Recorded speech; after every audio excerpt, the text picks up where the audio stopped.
Hello everyone, welcome back to Lilliputian Lessons. Recently we've had a quizathon and here are the solutions to each day's quiz. So today we are on day 2 and the theme of day 2 was breast cancer because October is the breast cancer awareness month. So here's a girl with a pink ribbon that is signifying the breast cancer awareness. So let's get to the first question. A 30-year-old woman with history of breast and ovarian cancers in her sister and aunt, these are first and second degree relatives, underwent genetic testing. She is found to have BRCA1 mutation. She is at an increased risk of developing which of these? Option A, well-differentiated breast cancer. Option B, postmenopausal breast cancer. Option C, triple negative breast cancer. And option D, melanoma along with breast cancer. So for this question, 54% of you have got the right answer. So the explanation lies in the fact that there are two genes, BRCA1 and BRCA2, commonly implicated in breast cancer syndromes. Okay, so here in BRCA1, usually it is a very bad presentation where you have a poorly differentiated cancer and it is triple negative. Whereas in BRCA2, you have more well-differentiated cancers which are ER/PR positive, so they are responsive to hormonal therapy. Both of these genes show malignancies of ovary, colon, prostate and pancreas, but it is seen more often with BRCA2. Prostate and pancreas are seen more often in BRCA2 than in BRCA1. Apart from these, you have Fanconi's anemia and medullary carcinomas in BRCA1, and you have gallbladder carcinoma, stomach carcinoma and melanoma in BRCA2. So here, as you can see, the only option that fits is she is at an increased risk of developing triple negative breast cancer because she has a BRCA1 mutation, whereas well-differentiated breast cancer was BRCA2. Postmenopausal breast cancer is usually BRCA2. And melanoma, as we have seen in this table, is BRCA2. So let's go to the next question. All of the following conditions show no increased risk of developing invasive breast carcinoma except A. Apocrine metaplasia, B. Fibroadenoma, C. Squamous metaplasia, and D. Atypical hyperplasia. So we need to know that there is a list, there's a table which is a standard table where you have various lesions that happen in the breast and what is the relative risk of developing invasive carcinoma for each of these lesions. So they have classified this as non-proliferative, which means there is no increased risk, proliferative, and proliferative with atypia.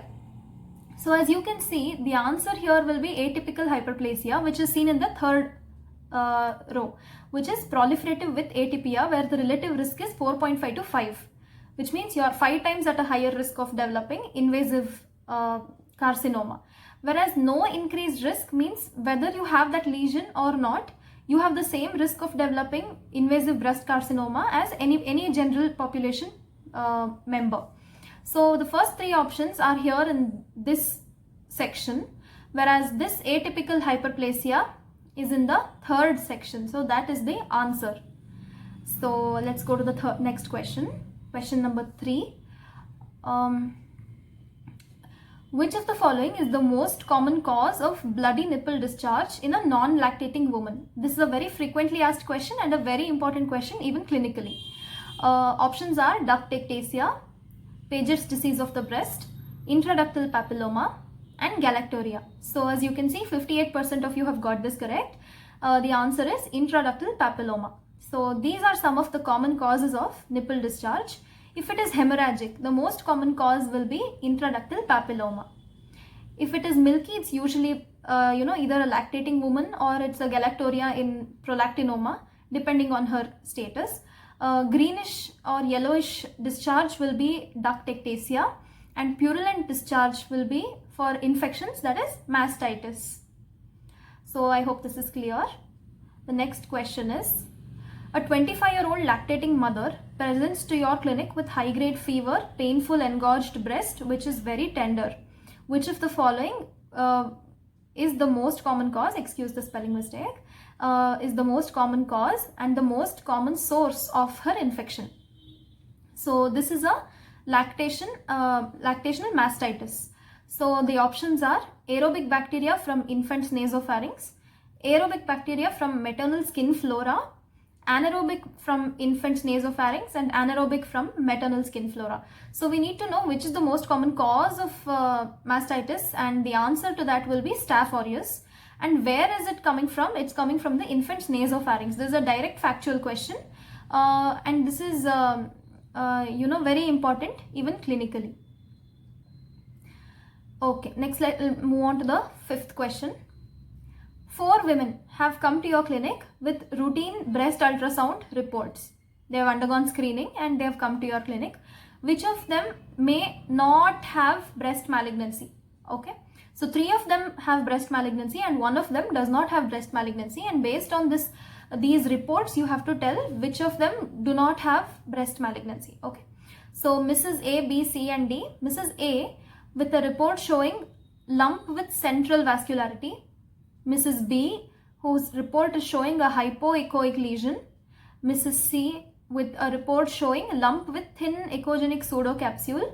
And Ms. D with a report showing lump which is taller than wider. So here, which of them may not have breast malignancy? 45% of you have got it right. This Ms. C with a lump which has a thin echogenic pseudocapsule is unlikely to have breast malignancy. So here you should know that especially these 2 columns are very frequently, you see it even in your OPDs and even frequently asked in the exams. So this echogenic pseudocapsule is there's another picture which is showing the differences between malignant and benign lesions on ultrasound of breast. So here you can see that in benign you have echogenic pseudocapsules, and that is like benign. Okay, so in malignant here you can see a lump with central vascularity. These are suggestive of malignancy. Hypoechoic lesions are suggestive of malignancy. Here you can see hyperechogenicity is suggestive of benign. Taller than wider is suggestive of malignant, and wider than taller is suggestive of benign. Okay, let's move to the next question. Which of the following patients is not a suitable candidate for accelerated partial breast irradiation? As you probably know that this is one of the treatment modalities for early breast carcinoma and post-surgical. So the options are a 35-year-old woman with 5 centimeter lesion, a 59-year-old woman with surgical margins negative by 3 mm, a 52-year-old woman with DCIS of 2 centimeter size and detected by screening and having low nuclear grade, 62-year-old woman with low risk ductal carcinoma in situ. So even if you don't know anything about this question, one way to get to the answer would be that all the women are sort of elderly except the first woman who is a little young, middle-aged woman. So one could guess that could be the answer, but it may not always work, but in this case it will work. So let us see what are the criteria for giving ABPI. So as we have seen, the first point is that she at least has to be 45 years old. In fact, she has to be at least 50 years old, and 40 to 45 is considered 40 to 50 is considered like a borderline area. Here in histology, all invasive subtypes and DCIS are included. The highlighted points are most important for us. The total tumor size in both invasive and DCIS should be less than or equal to 3 centimeters. So we can see the 5 centimeter lesion was not at all a suitable candidate for ABPI. Margins, after your surgical resection, you should see how much margins are there. 2 mm for DCIS. So here you can see at least 2 mm for DCIS, right? So here you can see in the second option that it's negative by 3 mm. So she is a candidate for ABPI. Next, nodal status is negative. Nodal status negative means there are no lymph node involvement. Other factors is that multifocal disease is allowed as long as the combined area of tumor is less than 3 centimeters. And patients with history of contralateral breast cancer can also undergo ABPI.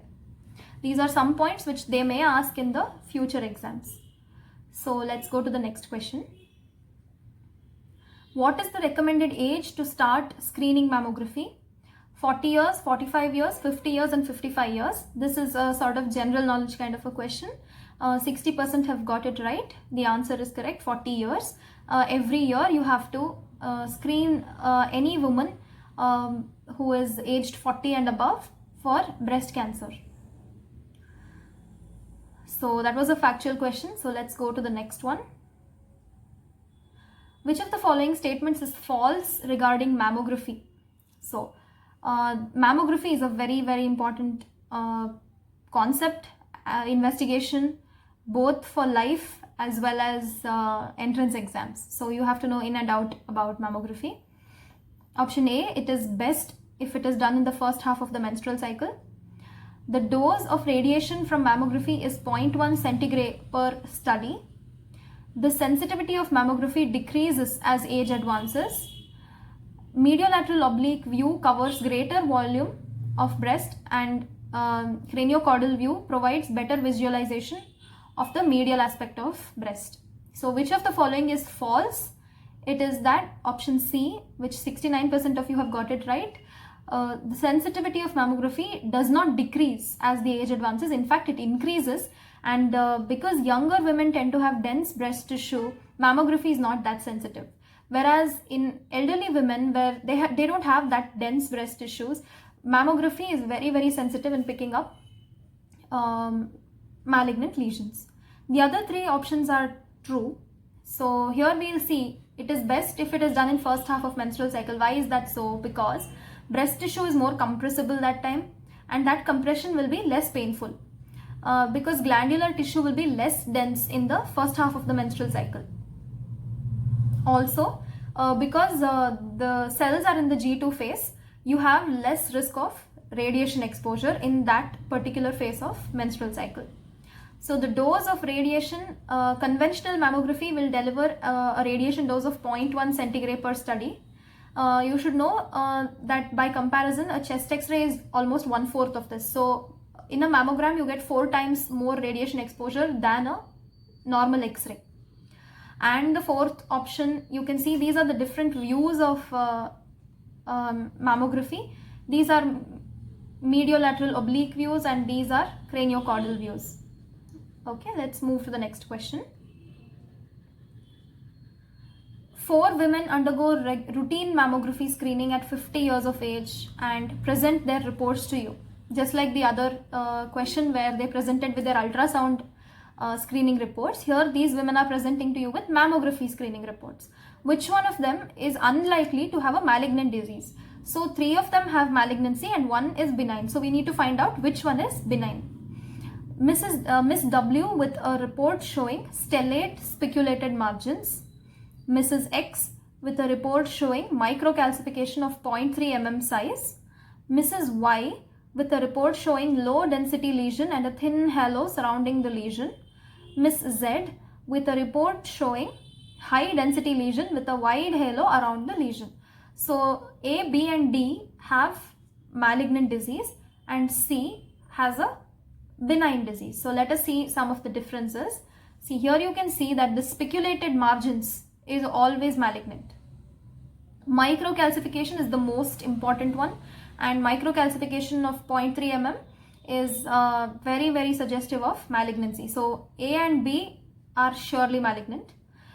Miss Z, who has a high density lesion, so you can see here that high density lesion will be there, and you have wide halo surrounding the lesion, that is suggestive of malignancy. Whereas this lady, Mrs. Y, who has a thin halo surrounding the lesion, is more suggestive of a benign disease. So this is an important table.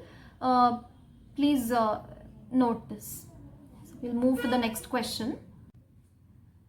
So this is the 10th question.